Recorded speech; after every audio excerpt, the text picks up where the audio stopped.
Tidak masalah, aku akan melakukan sebisaku untuk membantumu. Chapter 2 Journey Part 1. Ada dua rute dari Erantel menuju desa Karne jika kamu bepergian dengan menggunakan gerobak yang ditarik oleh kuda.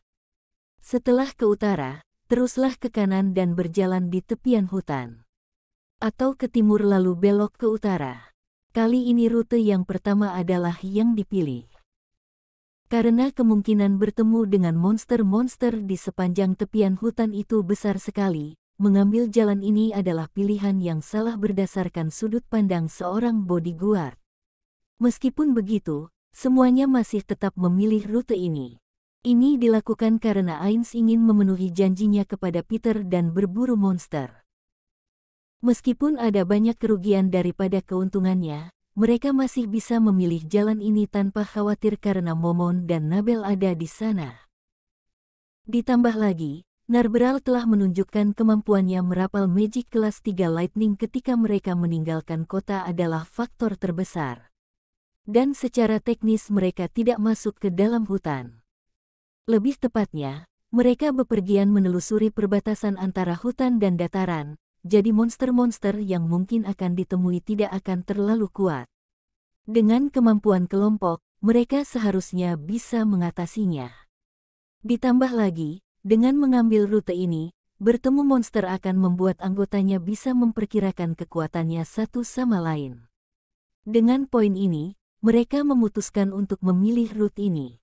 Matahari telah mencapai puncaknya setelah mereka meninggalkan Erantel. Mereka bisa melihat hutan yang lebat dan primitif di kejauhan. Dahan-dahan dan dedaunan pohon raksasa itu sangat lebat sehingga sinar matahari tidak bisa menembus hutan. Ini mengurangi pandangan membentuk ilusi seakan tertelan kegelapan. Jarak di antara pohon-pohon itu terlihat seperti mulut yang menganga, menunggu mangsanya untuk masuk. Kengeriannya membuat kelompok itu tidak enak. Kelompok itu menggunakan formasi yang mengelilingi kereta saat mereka maju. Pengemudinya tentu saja Enfirea, Ranger Lukeluter berada di depan kereta, Warrior Peter di kiri, Druid Din dan Magic Caster Ninya di kanan, sementara Ainz dan Narberal ada di belakang. Karena jarak pandangannya luas, tak ada yang waspada. Namun, Peter menjadi lebih serius di titik ini. Momon-san, mulai dari sini adalah daerah yang berbahaya. Kita tidak akan menemui monster yang tidak bisa kita atasi, tapi lebih amannya, kita harus berhati-hati. Mengerti? Ainz mengangguk dan memikirkan sesuatu. Jika ini adalah sebuah game, monster apa yang akan kita hadapi tergantung dari tempatnya, tapi kenyataan itu berbeda. Entah musuh sulit macam apa yang akan muncul. Berdasarkan pertempuran di Karne beberapa hari yang lalu, dan menurut intelijen yang terbuka ketika menginterogasi tahanan Sunlight Scripture, Ainz saat ini memakai armor yang ditempa oleh magic, dan itu membuatnya tidak bisa menggunakan kebanyakan dari mantra miliknya. Dengan kekuatannya yang tertahan, masih bisakah dia berperan sebagai barisan depan yang kompeten? Bukan hanya itu, tapi kondisi kemenangan seorang pengawal bukanlah mengalahkan musuh. Tetapi, pekerjaannya adalah sepenuhnya melindungi tanggung jawabnya. Dalam kasus ini, Enfirea. Memikirkan ini, Ainz merasa tidak enak. Dia berencana untuk melepaskan armornya jika sebuah krisis muncul, tapi dengan melakukan hal tersebut, dia harus membunuh teman-teman seperjalanannya atau merubah ingatan mereka. Ainz tidak ingin melakukan hal semacam itu. Itu terlalu banyak merepotkan. Ainz menolehkan wajahnya kepada Narberal, yang mengangguk merasakan tatapannya. Mereka berdiskusi sebelumnya dan Narberal akan menggunakan magic tingkat yang lebih tinggi jika keadaannya terjepit, hingga tingkat 5 dan berharap itu bisa menyelesaikan masalah. Jika itu belum cukup, Ainz akan membuang armornya dan bertarung dengan serius. Melihat dua orang ini bertukar pandangan dengan Ainz masih mengenakan helm tertutup, Lukeluter salah paham akan sesuatu dan menggoda Narberal sambil bercanda. Tidak akan apa-apa, jangan khawatir. Selama tidak ada serangan mendadak, tidak akan terlalu sulit. Dan dengan aku yang mengawasi, tak ada musuh yang lepas dan menerobos. Jadi Nabel-chan, aku kuat Han. Narberal mengacuhkan luka Luther dan ekspresi seriusnya. Momon-san, bolehkah saya menghajar makhluk rendahan ini, nyamuk? Mendapatkan kalimat dingin dari Nabel-san. Semuanya tersenyum aneh pada luka Luther, yang memberi jempol dan tidak bereaksi terhadap jawaban ganas dari Narberal. Mereka berasumsi bahwa Narberal tidak menganggap seluruh manusia adalah makhluk rendahan, hanya orang tertentu. Ains menolak permintaan Narberal yang tidak dibuat-buat dan merasakan perutnya yang memang tidak ada jadi sakit. Mereka sedang bepergian dengan manusia sekarang, jadi dia berharap agar dia menyimpan pemikiran semacam itu untuk dirinya sendiri. Enfirea kelihatannya salah paham akan sesuatu dan menyela. Tidak apa-apa. Lagi pula, dari sini hingga desa Karne, kita sedang berada di wilayah dari Virtuous King of Forest, Raja Hutan yang bijak, monster yang kuat. Kecuali kalau tidak benar-benar tidak beruntung, kita tidak akan bertemu dengan monster apapun. Virtuous King of Forest. Ains mengingat kembali intelijen dari desa Karne. Virtuous King of Forest adalah monster yang mampu menggunakan magic, memiliki kekuatan yang menakjubkan. Hidup di hutan dalam, jadi hanya ada sedikit laporan saksi mata, tapi keberadaannya sudah cukup lama. Beberapa orang bahkan berkata sudah sekitar beberapa ratus tahun dengan 4 kaki keperakan, binatang buas berwarna putih dengan ekor seperti ular. Aku ingin bertemu dengannya. Aku tidak tahu apakah rumor itu benar, tapi dia mungkin saja memiliki informasi yang luar biasa jika sudah hidup selama itu. Lagi pula dia memiliki julukan Virtuous King of Forest. Jika aku bisa menangkapnya, seharusnya bisa meningkatkan kekuatan Nazarik. Ains membayangkan tampilan monster itu di otaknya. Berbicara mengenai Virtuous King of Forest, terlihat seperti hewan yang sudah punah. Seperti monyet, orangutans, manusia hutan, ataukah pertapa, dengan ekor seperti ular. Apakah ada monster seperti itu? Mengingat Yggdrasil memiliki monster seperti itu, Ains akhirnya menemukan jawaban. Itu adalah Nue. Tampilan seharusnya adalah kepala monyet, tubuh rakut, anggota badan harimau dan ekor seperti ular. Aku tidak yakin jika itu adalah monster dari Yggdrasil, tapi mungkin saja dipanggil seperti angel-angel itu. Kurang dari TL Note, http://n.wikipedia.org/wiki-nue. Saat Ains berpikir tentang Nue di Yggdrasil, luka Luther bicara ke Narberal dalam nada menggoda lagi, jika aku menyelesaikan pekerjaan dengan sempurna, maukah Nabel-chan yang imut merubah sikapnya kepadaku? Narberal mengeluarkan suara klik dengan lidah merasa jijik. Luka Luther bertingkah seakan dia sakit hati, tapi tak ada yang menghiburnya. Semuanya menganggap interaksi mereka sebagai guyonan. Di bawah matahari yang membakar kulit, kelompok itu mengobrol dengan santai sambil maju. Sepatu mereka terkena noda getah rumput yang terinjak, baunya cukup menusuk. Melihat kelompok itu mengusap keringat mereka, Ains bersyukur atas tubuh undetnya. Dia terpengaruh oleh sinar matahari yang cerah dan tidak lelah mengenakan armor yang berat. Hanya luka Luther yang terlihat lincah, bercanda saat kelompok itu bergerak tanpa berkata-kata, semuanya, tidak usah khawatir karena aku yang jaga. Nabel-chan percaya padaku. Lihatlah bagaimana dia setenang itu. Bukan karenamu. Itu karena Momon-san di sini. Narberal mengerutkan kening. Berpikir keadaan mungkin sudah kelewat batas, Ains memegang bahu Narberal, dan ekspresinya seketika menjadi hangat. Sambil mengawasi interaksi mereka, luka Luther bertanya. Tolong bilang, Nabel-chan dan Momon-san, kalian berdua ini pasangan ya? Pasangan. Apa yang kamu katakan? Itu adalah albedo sama kamu. Ains berseru. Apa yang kamu katakan, Nabel? Dengan mata yang melotot, Narberal menutup mulutnya dengan tangan. Ains terbatuk dan berbicara dengan dingin. Luka Luther-san, bisakah Anda tidak membuat asumsi yang tak berdasar? Aku yang salah. Hanya bercanda. Jangan-jangan Momon-san sudah punya yang lebih penting. Cara Luke Luther membungkuk menunjukkan bahwa dia tidak merasa salah sama sekali, tapi Ainz tidak marah seperti sebelumnya.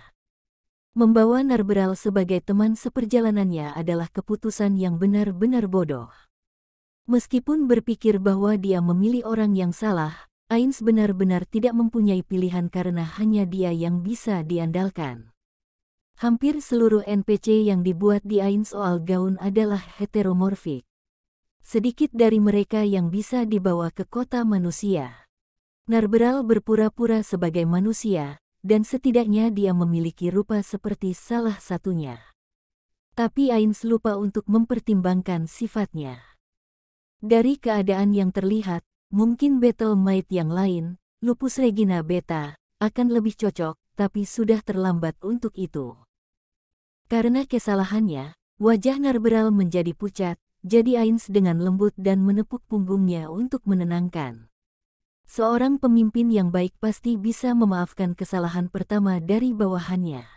Tapi jika dia mengulangi kesalahannya, dia harus menegurnya dengan benar. Jika dia menjadi depresi atau pendiam karena sebuah kesalahan, maka misi akan berakibat negatif nantinya. Yang lebih penting lagi, dia hanya menyebutkan nama Albedo. Tidak perlu merubah ingatan mereka mungkin. Luke Luther, hentikan omong kosongmu dan tetaplah waspada. Mengerti. Momon-san, maafkan teman saya yang sudah tidak sopan. Tidak benar menduga-duga hubungan seseorang. Jangan khawatir. Jika dia bisa mengingatnya di masa depan, kami bisa melupakannya. Dua orang yang melihat punggung Luke Luther dan mendengarnya bergumam, wah Nabel-chan membenciku sekarang. Pendapatnya terhadapku benar-benar negatif sekarang. Kepalanya menjadi depresi dan tertunduk. Si bodoh itu. Aku akan menasehatinya nanti. Dan aku akan berpura-pura tidak mendengar apapun tadi. Aku akan menyusahkanmu dengan hal itu. Karena Luke Luther sedang waspada, mari kita serahkan padanya. Aku ingin bertanya beberapa hal. Tidak masalah. Dia menyebabkan masalah bagi Anda, jadi biarkan saja dia bekerja untuk memberikan kompensasinya pada Anda. Setelah Peter tersenyum paham, Ainz berjalan ke arah Ninya dan Din. Dia bertukar posisi dengan Din, yang kemudian berjalan di samping Narberal. Aku punya beberapa pertanyaan yang berhubungan dengan magic. Setelah Ninya mengangguk, Ainz mulai bertanya. Enfirea juga melihat, tertarik pada pertanyaan Ainz. Jika terkena kutukan atau dikendalikan oleh magic, seseorang mungkin akan memberikan informasi rahasia. Sebagai perlawanannya, apakah ada mantra yang bisa membunuh dengan kondisi di mana dia telah terkena magic itu dan setelah dia menjawab beberapa pertanyaan? Aku tak pernah mendengar magic seperti itu. Ainz menoleh dan melihat Enfirea dari dalam penutup kepalanya. Aku juga tidak tahu. Magic untuk membenarkan atau menguatkan sesuatu bisa diaktifkan setelah waktu tertentu, tapi tidak sampai seperti yang Anda katakan. Oh begitu. Ainz kecewa tidak mendengar jawaban yang diharapkannya. Dan juga, masalah bagaimana menggunakan Sunlight Scripture yang masih selamat harus menunggu. Yang selamat tinggal sedikit, tapi kelihatannya sayang membuang Mika. Untuk mengerti teori magic di balik mengapa anggota Sunlight Scripture menghilang setelah tewas, mereka melakukan pembedahan pada beberapa orang dari mereka hidup-hidup, yang mana sangat disayangkan. Karena mereka bisa tewas dengan mudah, bukankah lebih baik untuk memaksa mengeluarkan informasi yang lebih banyak dari mereka? Kehilangan satu orang artinya kehilangan kesempatan untuk menanyakan 3 pertanyaan. Yang paling disayangkan adalah Nigun, yang pertama tewas. Mereka kehilangan seseorang yang mungkin memegang banyak informasi setelah menanyakan pertanyaan sederhana. Tapi kesalahan ini memberi Ainz pelajaran bahwa menggunakan pengetahuan yang hanya dia dapatkan dari Yggdrasil tidak cukup untuk menghadapi dunia ini, jadi kematian Nigun benar-benar adalah kerugian. Sebaiknya melihat dari sisi terang, saat ini dia telah mempelajari banyak hal dari kegagalan juga. Saat pemikiran Ains teralihkan tentang masalah ini, Ninya melanjutkan. Meskipun begitu, pengetahuanku tentang magic sangat terbatas. Magic caster yang disponsori dan dididik oleh negara mungkin bisa membuat mantra semacam itu. Pendeta-pendeta di Slanet Theocracy menerima pendidikan magic caster yang berdasarkan keyakinan. Empire memiliki mistik, warlock dan mage, sekolah magic caster berdasarkan sorcery. Tidak heran jika negara lain seperti Republik Yagarande mampu menggunakan Dragon Magic. Oh begitu, dengan dukungan dari seluruh negara, tidak heran magic seperti itu akan bermunculan. Dari informasi yang dia dapatkan sebelumnya, Republik Yagarande didirikan oleh Demi Human, dengan kanselir yang mengatur kebijakan. Yang paling layak dicatat adalah 5 kanselir naga, yang disebut sangat kuat. Republik itu adalah ancaman nyata bagi Slanet Theocracy, yang mempraktekkan prinsip keunggulan manusia. Ains tertarik dengan negara ini, tapi dia masih membangun markasnya dan tidak bisa membagi tugas untuk menyelidiki. Hanya melakukan rencana yang sekarang sudah banyak mengurangi sumber daya Nazarik. Bolehkah aku bertanya tentang hal lain? Ains bertanya kepada Ninya pertanyaan lain dan merasa lega. Ains bertanya Ninya dan Pierre banyak hal, menyebabkan anggota Sword of Darkness melihat mereka dengan tatapan yang mengatakan mereka masih mengobrol. Mereka membicarakan tentang mantra-mantra, martial art, para petualang, berita tentang negara tetangga, setiap topiknya sangat luas. Meskipun pertanyaan ini harus dikatakan dengan hati-hati, tapi jawaban yang diterima sangat menolong. Ains percaya bahwa dia telah belajar lebih banyak hal tentang dunia ini. Tapi itu masih belum cukup. Setelah mempelajari satu hal, beberapa pertanyaan pun muncul, terutama ketika tentang magic. Sebuah dunia yang dibangun dengan magic sebagai pondasinya itu sangat berbeda, yang membuat Ains terkejut. Perbedaan terbesar adalah level dari peradabannya. Kelihatannya seperti zaman pertengahan, tapi sebenarnya hanya beberapa generasi di belakang dunia Ains. Beberapa hal sudah berada di tingkat modern. Dan seluruh perkembangan ini ditopang oleh kehadiran magic. Setelah mengetahui ini, Ains menyerah melakukan riset tentang dunia ini. Tidak mungkin untuk membandingkan dunia yang berkembang dengan magic dengan yang berkembang dengan ilmu pengetahuan. Ada magic untuk membuat garam, gula dan bumbu, dan orang-orang juga menggunakan mantra pertanian untuk mengembalikan nutrisi ke tanah sawah daripada menerapkan rotasi tanaman. Percaya atau tidak, lautnya tidak asin. Informasi ini sangat berbeda dari apa yang Ains anggap pengetahuan umum. Ains dengan hati-hati memuaskan rasa ingin tahunya. Setelah beberapa waktu, ada pergerakan. Lukeluter tiba-tiba merasa tegang. Nadanya benar-benar berbeda dari yang biasa dia gunakan ketika menggota Narberal. Saat ini, dia terlihat seperti petualang profesional yang sudah veteran. Semuanya menghunuskan senjatanya dan melihat arah Lukeluter menghadap. Di mana? Di sana. Di sebelah sana. Lukeluter menunjuk sudut dari hutan yang besar untuk menjawab pertanyaan Peter. Pandangannya sangat buruk karena tertutup hutan, dan tidak ada pergerakan apapun. Meskipun begitu, tak ada yang meragukan Lukeluter. Apa yang harus kita lakukan? Jangan memaksa ke sana. Jika mereka masih ada di hutan, kita abaikan saja. Sebaiknya tetap pada rencana dan membiarkan Enfirea mundur. Saat mereka berdiskusi dengan suara keras, ada pergerakan di dalam hutan.